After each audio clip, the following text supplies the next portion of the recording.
Hello YouTube friends, Alicia back here with you.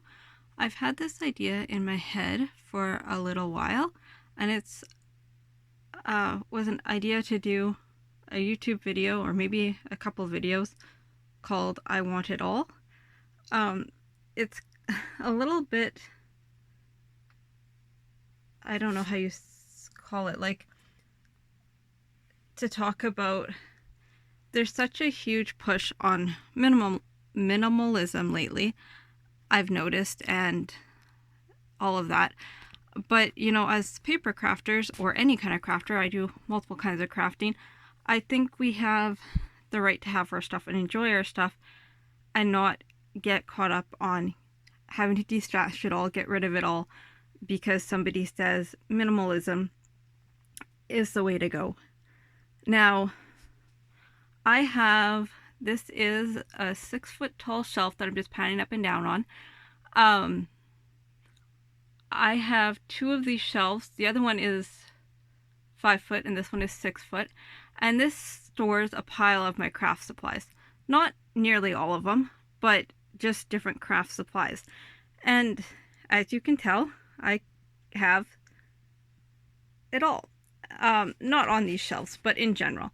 So I'm just going to show you, so the one thing I have a little bit struggled with is I have these shelves, this one that I'm showing in particular, but it wasn't uniform and I didn't want to spend a pile of money to make it uniform.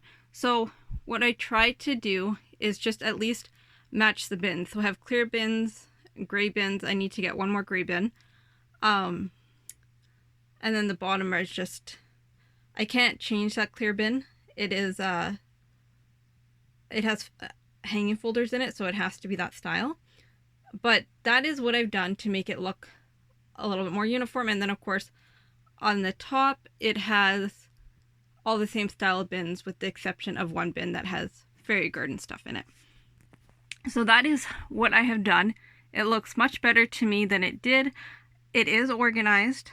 I am freakishly organized in the sense that everything in here is categorized. I am not a micro organizer. I do macro organization because I'm a lazy organizer. I like to have things in order, but I don't mind digging through, but I have no interest in something taking me 20 minutes to put away and categorize, with the exception of my digital kits and my scrapbooking paper and my inks. Like, those are all color organized. Same thing with my papers. They're all organized by company. But everything else is kind of just here. And so let's talk about the first shelf. The first shelf is bins. A lot of it is, it's all things that I don't go for on the regular. The very end, on the right side, that clear bin has fairy garden stuff in it. I have gift supplies up there, like, you know, fillers or whatever, something small to add to a gift.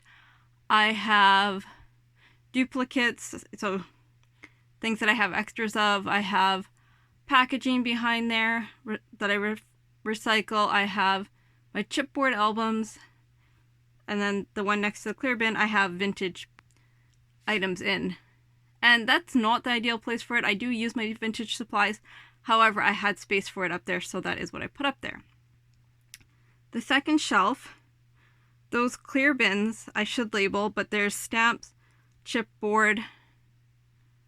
There's, 2 stamps, 2 chipboard, and vintage pieces in those. And then I have handmade cards, a couple bins of those, and behind them I have store-bought cards. Next to the handmade cards, I have handmade ephemera pieces, my 8x8 papers, my playing cards, or some of my playing cards, and ribbon.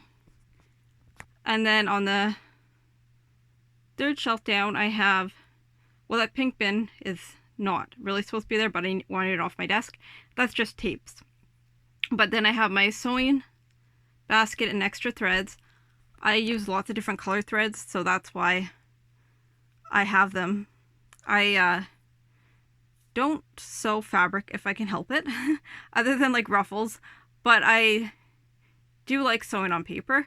And then next to it is just a white bin. In the white bin, it's just random things I didn't know where to put. Not ideal, but at least once again, it's not on my desk. And then I have ink cubes and stamps, and then 3 more containers of stamps, as well as behind the stamps are more stamps. Wooden blocks and close to my heart stamps. I have no shortage of stamps. That is a small portion of my collection. And then on the next shelf, I have postage stamps, resin pieces, my big dies, the long ones, the short ones, Tim Holtz, all of that is there. And then I have the rest of that shelf is all dies. I have them in binders, as well as my bins. My embossing folders are all there. And nothing is super organized. Like I said, I macro organize, not micro. They are organized into like pockets. They're not, nothing's loose. And then behind there is craft foam, which I realize once again, not really an ideal place for that because I don't use, craft foam with my dies. However, it fit there, and sometimes that's more to the point of why I put things where they are, is it gets them in an organized space. Okay, and then down on the next shelf I have resin, which it was very expensive. I don't like working with resin. I like the results of resin, but I don't like working with resin. However, I think I should just do some projects and use it up, since, like I said, I like the results, just I don't like working with it. And then I can have resin pieces to play with. The white thing next to the resin is a spice rack, and it has sprays on there, and then I have sprays in the clear bin and behind. The next bin has eyeshadows and sparkles. I think that's all that's really in there. I use eyeshadows for coloring, like to color paste and things like that. Then the next one has fabric paints, chalk paints, glass markers. My brother gave me a beautiful set of glass markers, or for like porcelain and things like that, and you can oven bake them. I haven't tried them yet. I'm kind of nervous, but I need to, because like I said, it was really nice. It was really thoughtful, and they were very expensive. So I really should use them. And then I have some sequins, and then in that bin behind, I'm actually not totally sure what's in there. Yeah, I don't know. I can't see from here. Then I have my brads in that next bin. Another thing I do really like using, so this shelf is more, what's the word?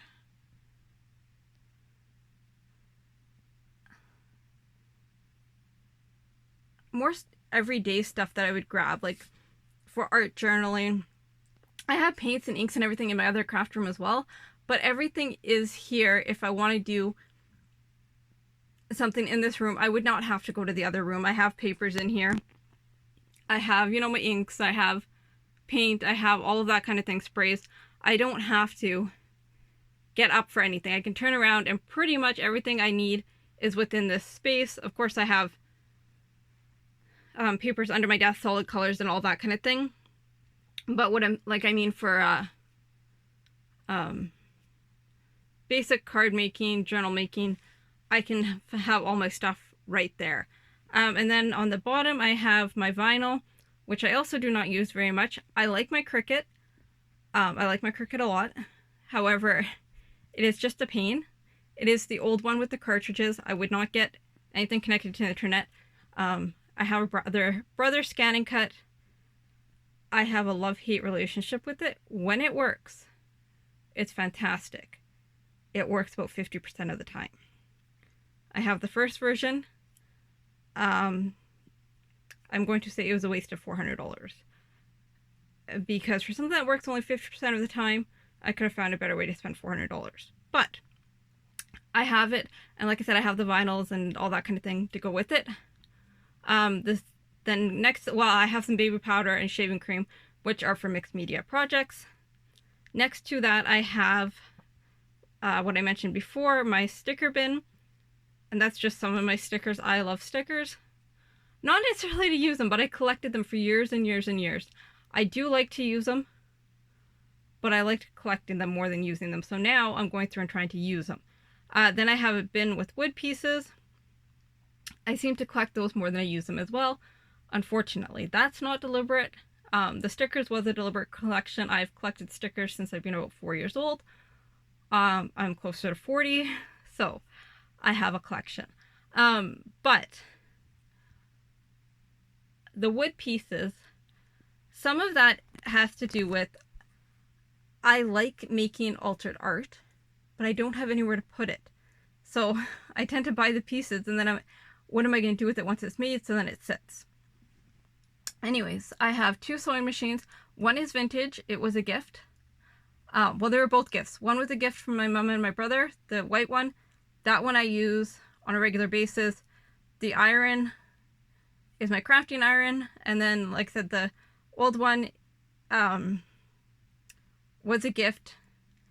I used it once and the needle broke, and it is a pain to change the needle and everything else. So there it sits. But it is a metal one. I'm sure, to be honest, if I would get it going, it's probably far outseeds the white one, but I know my white one. Then I have paper cutters. Yes, I have a bit of an obsession. I probably have about 10 of them. But anyways, I have my big paper cutter that does, I believe, 16 inches, a smaller one that does 12 inches, and then I have, of course, the Fiskars cutter there, my extra double-sided tape, my Big Shot, which I love. There's metal pieces in the bottom, which is once again for mixed media altered art. I also have in that black bin flowers. I like making flowers. I don't necessarily like using them.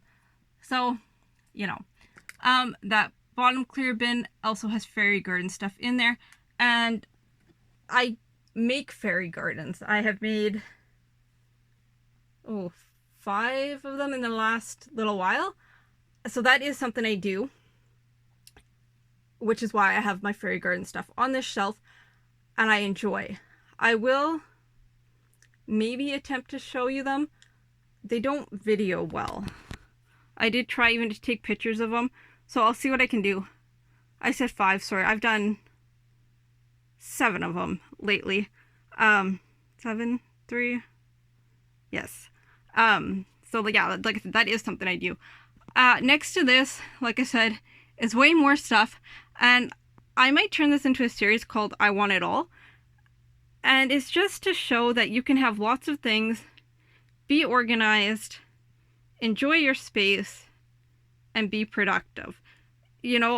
I like the idea of minimalism, but I live somewhere where, one of the rules I've heard of minimalism, if it can be replaced in $20, get rid of it if you don't use it. Not much can be replaced for $20, first off. Second off, I haven't been able to find work. Thirdly, why would I get rid of something that is still good to have to possibly replace it? And I know, I think that's a great theory for things that aren't like art supplies and things like that. For, say, example, if you have a family of 4, you probably don't need 12 plates. You can probably get away with 8, 2 for each person. I'm a single person. I have 4 plates. So I think in certain aspects where you can wash and reuse, minimalism makes sense. I don't necessarily think it makes sense in the crafty world where you don't have that opportunity, right? Like, I can get rid of half my sprays, but the fact is, once they run out, I can't replace them for the price I bought them at. Things are going up drastically, and I have them stored nicely. So that's just my take on it. Like I said, this is just a little bit the opposite extreme. I believe, like I said, there's a place for minimalism, but then I believe there's a place for having your stuff and enjoying it. And yes, I have an excess of stuff, and yes, I sometimes get overwhelmed with stuff. But I do believe, like I said, this is organized nicely. I don't find this overwhelming. I know what's in each bin. I grab what I want and I create. And if you've seen my other YouTube videos, you know I create a lot. So, with all that said, thank you for watching. Let me know what you think, and I'll talk to you all soon.